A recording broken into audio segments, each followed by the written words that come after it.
Now we turn to a diet craze that's picking up a little steam, veganism.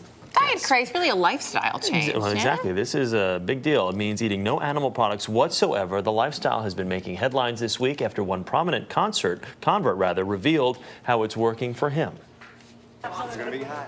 Not long ago, former President Bill Clinton never met a fast food joint he didn't like. His affection for junk food was even parodied on Saturday Night Live. Say, you gonna finish these fries? But today, the former president is the poster boy for a vegan lifestyle. After quadruple bypass surgery in 2004 and stent surgery in 2010, the 65-year-old turned to the plant-based diet to improve his health and lost 24 pounds in time for daughter Chelsea's wedding just last summer. President Clinton recently spoke with CNN's Sanjay Gupta about his dietary changes.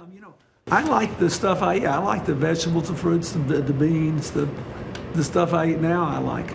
And he's not the only famous face embracing veganism.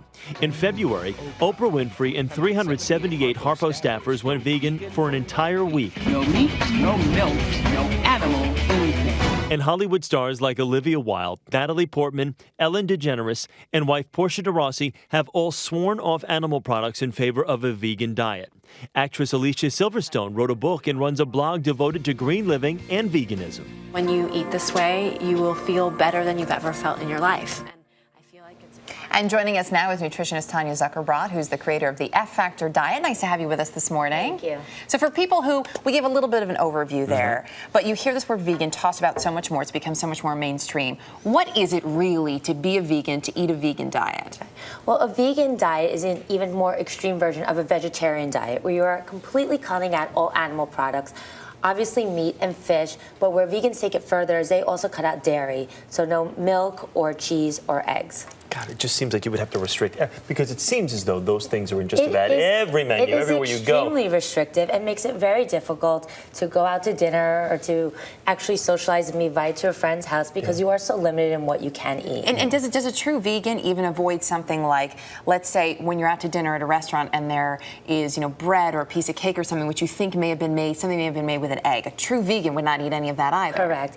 And there are some foods that we think are clearly not an animal product, but a true vegan would avoid them. Even something as simple as refined white sugar, which is made with white bone marrow. I mean, it's like it gets very extreme. So basically, when now I want to avoid refined white sugar. So yes, I mean, there are many levels of veganism, but at the surface, it really is cutting out anything that comes from an animal. Yeah, I can't go if I can't have bone marrow. You know me. I know you. Yes. So as far as the health advantages, though, like we heard in the report, you can't. I guess you can't argue the fact that you feel better. But other advantages would be? There are clear health benefits to going on a vegan diet. The number one benefit is that you are going to be reducing your intake of saturated fat and cholesterol.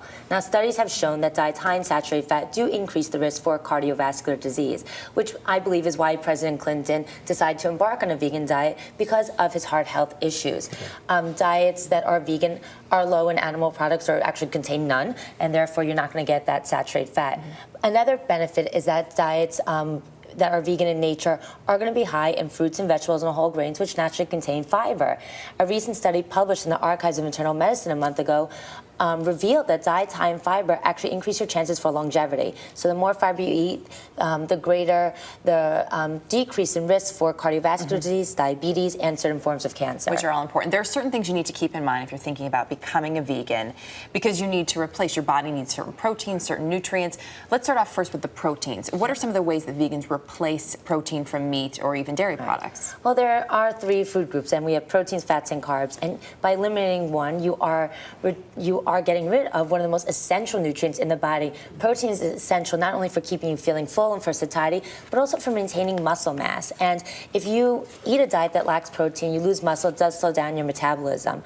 The good news is that there are ways of getting protein in a vegan diet. For example, there are quinoa, 1 cup contains 8 grams, a quarter cup of almonds, 7.5 grams, and a cup of lentils, 17 grams. Wow. It is important for vegans, though, to up their protein intake to make sure they're getting 15 to 20% of their calories from protein, which will come out to around 60 to 80 grams of protein per day. It worked for Bill Clinton, like we saw, because he does look better now than he's looked in decades. But Does it work for everybody? Are there some people that try it and say, it's just not for me, I'd rather get on a treadmill or whatever the case may be? One of the reasons Bill Clinton looks so good is because it is so restrictive. You do tend to lose weight, which, I think there are 3 reasons people do go vegan. One has to do with the health benefits. Of course, the other has to do with philosophical issues such as animal cruelty. A lot of vegans feel a problem with the fact that we're eating meat to satisfy our hunger, our appetite for meat, and animals shouldn't be harmed, for that reason. Of course, there are arguments that a vegan diet does diminish the carbon footprint,